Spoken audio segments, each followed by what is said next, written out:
As you can see, I'm wearing a 49er jersey, San Francisco 49er jersey. Now, I'm not necessarily a San Francisco 49er fan. I don't dislike them, but I grew up in an era where you like a player, and that player stayed with that team forever, so you like that team, like Brett Favre or Peyton Manning, but things have changed. So I don't really have a team, I like certain players. But my daughter and my son, they have their team. Sophia, who's 8 years old, she loves the 49ers. It is her team. However, my son, who's 4, loves the Seattle Seahawks. As a matter of fact, he used to call them the P-Hawks. But they like their teams, but they still love each other. So one day I came home and I saw this.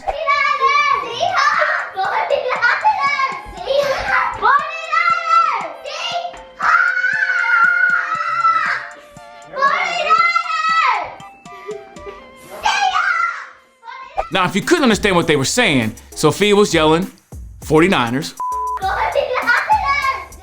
while Evan was yelling Seahawks. And I thought it was cute because they were holding hands, they were laughing, they were enjoying each other, but yet they have their teams. And that made me think of this thought. What if, as adults, as a culture, we can learn a lesson from them too? The lesson can be this: hold hands and disagree. What if we in a culture could hold hands and still disagree at the same time? Understanding that we can hold different views on things, but still love each other, still show respect to each other, still accept each other as human beings. We don't always have to agree on everything. And if you disagree with me, that doesn't mean I get to call you names and say something's wrong with you. We just disagree and respect each other on a human level because we are people and we need each other. And so I love the fact that they were doing that. And for Christmas, they both got Seattle Seahawks and 49er gear. They both got these blankets, and they were so excited to get them. And they were playing each other, 49ers and Seahawks, playing against each other. And my son and daughter had their gear on, and they were cheering for their team. And I liked that. And what I liked the most was Evan looked at Sophia and said, Sophia, if the 49ers aren't playing the Seahawks, I'll cheer for the 49ers. I like that we can agree to disagree, but commit to cooperate, and even more than cooperating, we learn to respect each other and love each other. What if we could hold hands and disagree at the same time? And I really hope we begin to embrace that, because right now we live in a culture that's so divided over politics, over religion, over all these things, to where we don't have conversation with each other. We don't respect each other's people. And when we don't do that, we can't learn from each other.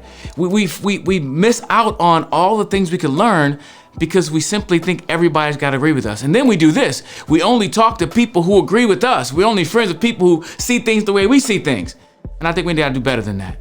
Learn from my kids. Hold hands and disagree at the same time. What do you think about that? What do you think about my kids jumping around, yelling for their team, but holding hands? How do you think we can apply that? How can you apply that in your life, first of all? Because it's all about our choices. Because when we make better choices, we will live a better life for ourselves, but I think it impacts our community as well. And let me share one more story with you. I was speaking at a school recently, and I shared that video clip with the kids, and later that day we had small group time, and I got to have the kids write down what they learned from the assembly. And our assembly was about I choose to care about others, talking about caring and not bullying each other. But I showed that video and said, hey, you can disagree with somebody and not like them, but yet still respect them and treat them as a person. And I was surprised how many kids wrote that down as what they took away. They took away the fact that they can disagree or not like somebody, but still treat them as a human being, one girl wrote. Another kid wrote, I love the way your kids were jumping around, holding hands, although they were screaming for their own team. And I think the earlier we learn that, the better off our culture will be. So tell me your thoughts. Leave a comment down in the description below. Let me know what you think about this idea of holding hands, but yet disagreeing.